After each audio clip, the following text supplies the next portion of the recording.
আসসালামু আলাইকুম ওয়া রাহমাতুল্লাহি ওয়া বারাকাতুহু। প্রিয় শ্রোতা মণ্ডলী, আজকের মুমিন মুসলিম আজকে নামাজ থেকে পিছিয়ে পড়েছে, সুদ ঘুষের মধ্যে লিপ্ত। আজকে মানুষ নামাজ থেকে দূরে সরে গেছে। এমনও আছে মানুষ জুম্মার দিন নামাজও পড়তে আসে না, কিন্তু সমস্ত নবী ও রাসূল রীতিমতো আলাইহিস সালাম নামাজকে আদায় করে গেছে।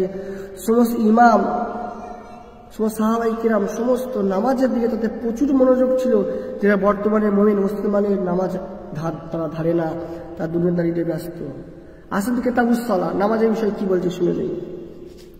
আল্লাহ পাক কোরআন শরীফের মধ্যে স্পষ্ট জানিয়েছে, ওয়া আমরু আহলিকা বিসসালাতি ওয়াস্তাবারু আলাইহা।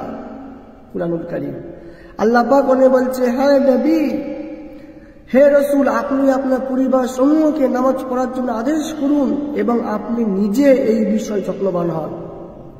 দেখেন, নামাজ আল্লাহ পাকের হুকুম, এই বিষয়ে আল্লাহ পাক কোরআনে জানিয়ে দিয়েছে, হাবিব আপনার পরিবার সমূহকে আদেশ করুন এবং আপনি যত্নবান হন।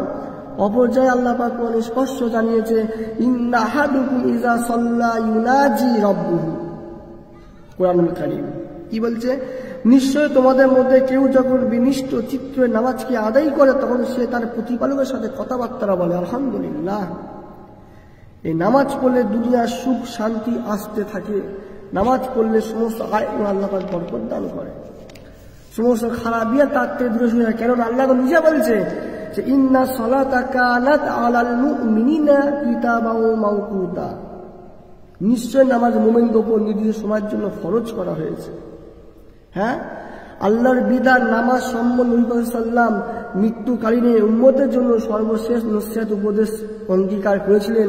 তারা যেন নামাজ এবং তারা যেন নামাজকে কায়েম করে এবং তাদের দাস ও দাসীদের ব্যাপারে আল্লাহ পাককে ভয় করে এবং তাদের প্রতি যত্নবান ন্যায় ও সঠিক বিচার করে। যদি কোনো ব্যক্তি নামাজকে রীতিমতো আদায় করে, আল্লাহ পাক তার চেহারার মধ্যে নূর দান করে, আল্লাহ পাক তার উন্নতির মধ্যে বরকত দান করে, আল্লাহ পাক তার অন্তরকে শীতল করে দেয়, আল্লাহ পাক তার অন্তর থেকে খারাপিকে দূর করে দেয়, তার শান ও সরকার সম্মানকে আল্লাহ পাক দুনিয়াতে বৃদ্ধি করে দেয়। সে যত নেক দোয়া করবে আল্লাহ পাক সব কবুল করবে। এটা হচ্ছে ইমানদার মুমিনদের এটা খাসিয়াত। নামাজের মাধ্যমে দোয়া চাইবে, আল্লাহর কাছে আল্লাহ কবুল করবে। উদউনি আস্তাজিব লাকুম, তোমরা আল্লাহর কাছে যাও, আল্লাহ তোমাদের দোয়া কবুল করবে। যারা নামাজকে আদায় করে না, আল্লাহ রাসূল তাদের বিষয়ে কি বললেন? হুজুর পাক সাল্লাল্লাহু আলাইহি ওয়াসাল্লাম পরিষ্কার ভাষায় হাদিস শুনে জানিয়েছেন, আগে মুসলিম শরীফের হাদিস, যে বাইনা রুজুলি ওয়া বাইনাল কুফরি ওয়া শিরকি তারকুস সালাত। আল হাদিস, হাদিসটা মুসলিম শরীফ। মোমেন ও কাফের মুশরিকের মধ্যে পার্থক্য হচ্ছে নামাজ ত্যাগকারী। মোমেন ও মুশরিক কাফেরদের মধ্যে পার্থক্য নামাজ ত্যাগকারী। যে নামাজকে ত্যাগ করলো সে কুফরি করলো। অপর্যায়ে আল্লাহ রাসূল সাল্লাল্লাহু আলাইহি ওয়াসাল্লাম স্পষ্ট জানিয়েছে, আল আহাদুল্লাযী বাইনা ওয়া বাইনাহুমুস সালাতা ফামান তারাকাহা ফাকাদ কাফার। নামাজ ও তাদের অবিশ্বাসীদের মধ্যে পার্থক্য সূচক অঙ্গীকার হলো নামাজ। যে ব্যক্তি নামাজকে পরিত্যাগ করলো সে কুফরি করলো। আর যদি নামাজকে ছেড়ে দিল আদায় করলো না, তাদের কি হবে? বেনামাজি কি শাস্তি হবে?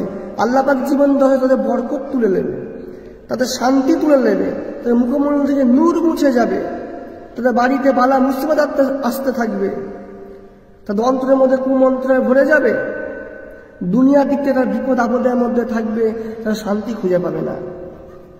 দুনিয়াবি শাস্তি এগুলো। আমরা রীতিমতন যাতে নামাজ আদায় করি, নামাজ পড়ি, এ বিষয়ে আমাদের যত্নবান হই। নামাজ ছাড়া কোনো উপায় নেই। নামাজই একমাত্র মানুষের একমাত্র নাজাতের পথ।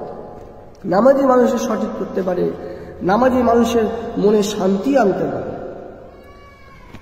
আপনারা সকলে রীতিমতো নামাজ আদায় করার চেষ্টা করবেন, এটা আল্লাহ পাকের হুকুম।